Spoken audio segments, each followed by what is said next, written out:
तो बहुत शुक्रिया। रामनवमी की शुभकामनाएं। ये जो सेबी ने डिस्क्लोजर वाला नियम लिया है कि देखिए जो भी खबर मार्केट में उड़ेगी, और ये बात आपको पता है कि देश में बहुत कॉमन है सोर्सेज के नाम पे इंफॉर्मेशन बता देना कि देखिए सोर्स हमारे ये कह रहे हैं कि ये इंफॉर्मेशन है।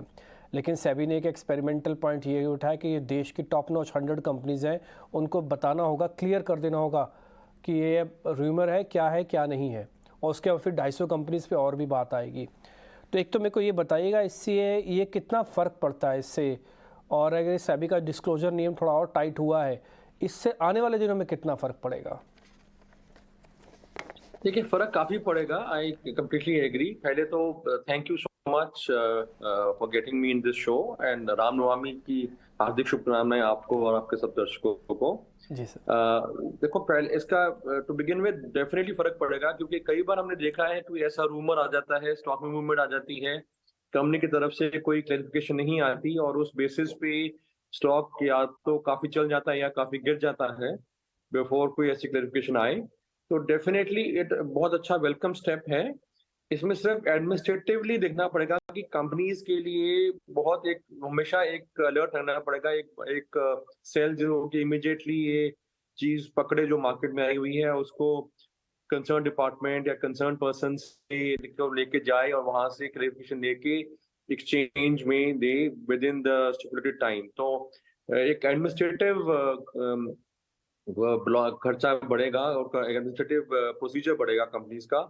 पर क्योंकि पहले सिर्फ टॉप 100 कंपनीज का हो रहा है, तो मेरे ख्याल उन उन इतनी बड़ी कंपनीज के लिए मेरे को नहीं लगता कोई दिक्कत होनी चाहिए एक ऐसा प्रोसीजर सेटअप करने के लिए। धीरे करके ये नीचे भी जाएगा, पर मेरे मुताबिक काफी अच्छा है, क्योंकि कई बार हमने देखा है कि इस रूमर के चलते हुए स्टॉक में बहुत अननेसेसरी मूवमेंट आता है और जिसमें काफी इन्वेस्टर फंस सकते हैं, या तो पैनिक में नीचे बेच जाते हैं या एक ग्रीड पे ऊपर ले जाते हैं। But this is a very welcome step I in my opinion.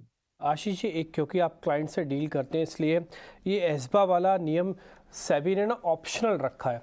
जब सेबी चेयरपर्सन अपनी बात कर रही थी ना, वो ये कह रही थी कि देखिए ब्रोकर्स के लिए भी हम ऑप्शनल करके रखते हैं कि आपको लेना है या नहीं लेना, और हम क्लाइंट्स को भी ऑप्शनल कर देते हैं कि आपको आना है कि नहीं आना।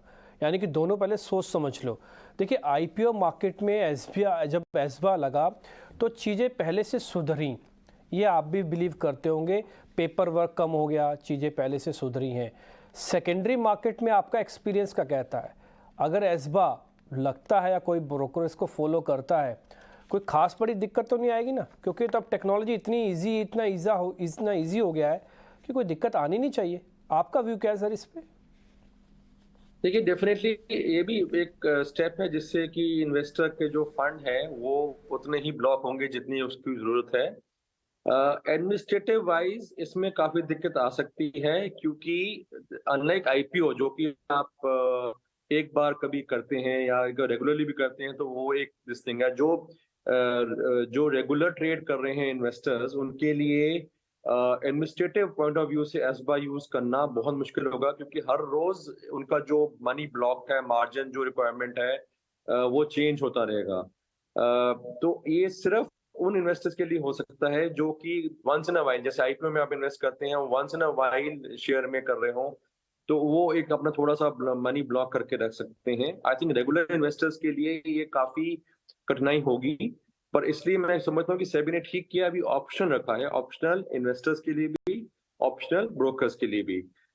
जैसे जैसे ये चलेगा हमें देखना पड़ेगा कि क्या इसमें कैसे प्रैक्टिकली कैसे हो रहा है और क्या क्या एडमिनिस्ट्रेटिव प्रॉब्लम्स आ रही हैं। तो to begin with yes, principally बिल्कुल ठीक है कि उतना ही ब्लॉक होना चाहिए इन्वेस्टर्स का पैसा जितना जरूरत हो, बट प्रैक्टिकली स्पीकिंग इसमें बहुत दिक्कतें आ सकती हैं। इसलिए मैं समझता हूँ कि सेबी ने बिल्कुल ठीक किया है कि अभी इसको ऑप्शन रखा है।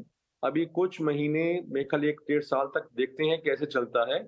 उसमें जो एडमिनिस्ट्रेटिव डिफिकल्टीज होंगी उसको उसको ईज आउट किया जा सकता है फिर बाद में, but step in the right direction. But इसमें मैं ये भी समझूंगा कि किसी एक स्टेज पे शायद ब्रोकरेज रेट्स भी बढ़ जाएं, क्योंकि एक तरह से एक थोड़ी इनकम ब्रोकर की ये भी होती थी कि उसके पास थोड़ा फ्लोट रहता था क्लाइंट्स का। अगर आप वो भी निकाल देंगे तो जिस तरह की एडमिनिस्ट्रेटिव और कंप्लायंस की जो कॉस्टिंग है, उसको नजर रखते हुए एक नेगेटिव ये हो सकता है कि कहीं ना कहीं जाके ब्रोकरेज रेट्स थोड़े इंक्रीज हो जाए इन्वेस्टर्स के लिए। तो ये सब चीजें हमें देखनी पड़ेंगी। इसलिए मैं समझता हूँ कि ऑप्शनल जो ये किया है इन्होंने, बिल्कुल ठीक किया है कि अभी कुछ महीने चलने दें ऑप्शनल बेसिस पे।